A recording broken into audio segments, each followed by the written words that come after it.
Mandrilla est une terre peuplée d'hybrides. Il s'agit d'espèces animales qui ont fusionné entre elles. Dans ce royaume, personne ne s'étonne de voir un chevaquet galoper sur une rafale de vent. Depuis que le cheval possède les robustes ailes colorées du perroquet, il se déplace dans les airs. Ne vous surprenez pas non plus d'y croiser un hippochat suspendu à la branche d'un arbre pour y grignoter des fruits de cristal.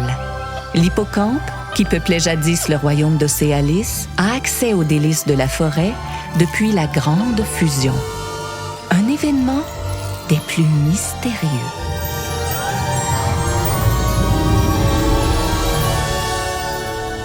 À l'époque vivait une druidesse prénommée Gaïel. Certains racontent qu'elle avait le pouvoir de faire pousser les arbres en accéléré et que même l'hiver retardait son arrivée si elle murmurait à l'oreille du ciel « Magna natura moratur tempore frigoris ».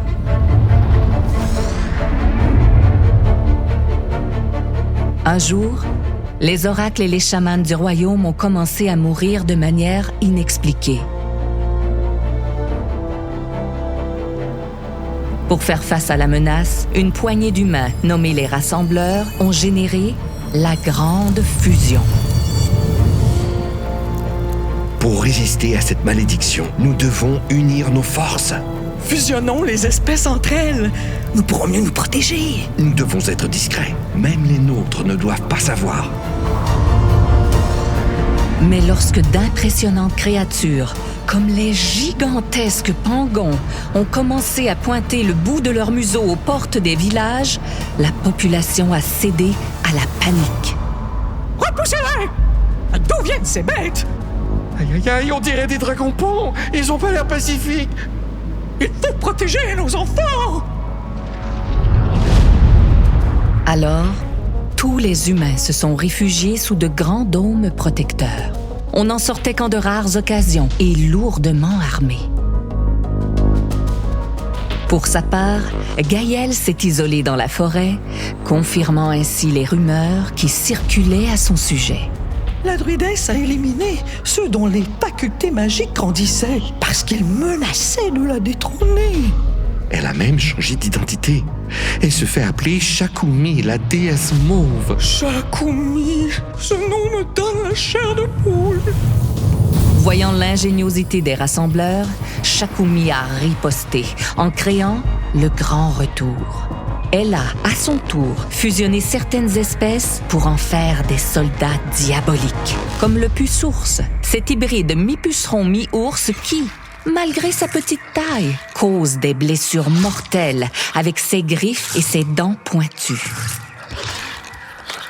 Les humains, dorénavant prisonniers de leur dôme, assistaient à de terribles combats opposant le Hérissamba noir au chevaquet. Dès que la créature ailée posait un sabot au sol, l'horrible mamba noir uni au hérisson le mordait, entraînant sa mort par empoisonnement. Pour redonner espoir à la population, un oracle puissant a pris parole. Il y a des millénaires, une prophétie nous a prévenus de tout ce chaos. Mais 2 enfants, dont le corps sera marqué de la couleur Bourgogne, délivreront le royaume du mal. Les destins de Lilu et de son protecteur seront unis pour la vie. Lorsqu'un premier enfant correspondant à cette description a vu le jour, la guerre des hybrides s'est intensifiée. Des lourocs nous attaquent près de la grande faille du Nord. Malgré un pelage noir qui l'empêchait de se camoufler, le terrifiant canidé parvenait à dévorer tous les alliés du secteur. Un loup mélangé au requin? Ça signifie que Shakumi a déjà convaincu certaines espèces aquatiques de se joindre à elle. Nous devons vite recruter des animaux dans le royaume voisin d'Océalis. Une jeune renarde intrépide accepta d'être fusionnée à la baudroie des abysses, un poisson lanterne à l'apparence terrifiante. C'est ainsi que la lanternarde vit le jour. Les humains comptaient sur elle pour les éclairer jusqu'au tourbillon magique. Ce cyclone d'eau est un raccourci vers Septaria, le 3e royaume à protéger.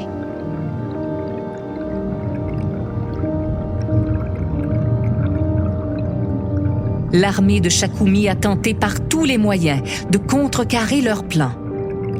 Un hybride mi-calmar-mi-crocodile, le calacroc, se camouflait habilement dans les algues. Dès qu'un banc de lapis-pieuvres passait à proximité, il l'attaquait. Ses 2 longs tentacules orangés s'enroulaient autour des lapins-pieuvres pour ensuite les entraîner vers les profondeurs. Pour retarder la progression de Shakumi, les poids-panchas à sonnettes ont été postés près du grand tourbillon pour en interdire l'accès aux Pirangi Urana. À l'aide de leurs queues sonores, ils prévenaient les troupes. Mais plusieurs d'entre eux ont succombé aux éclairs lancés par l'ennemi.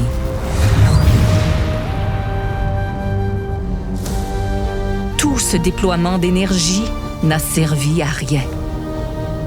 Rusée, Shakumi avait déjà trouvé le moyen d'accéder au royaume de Septaria.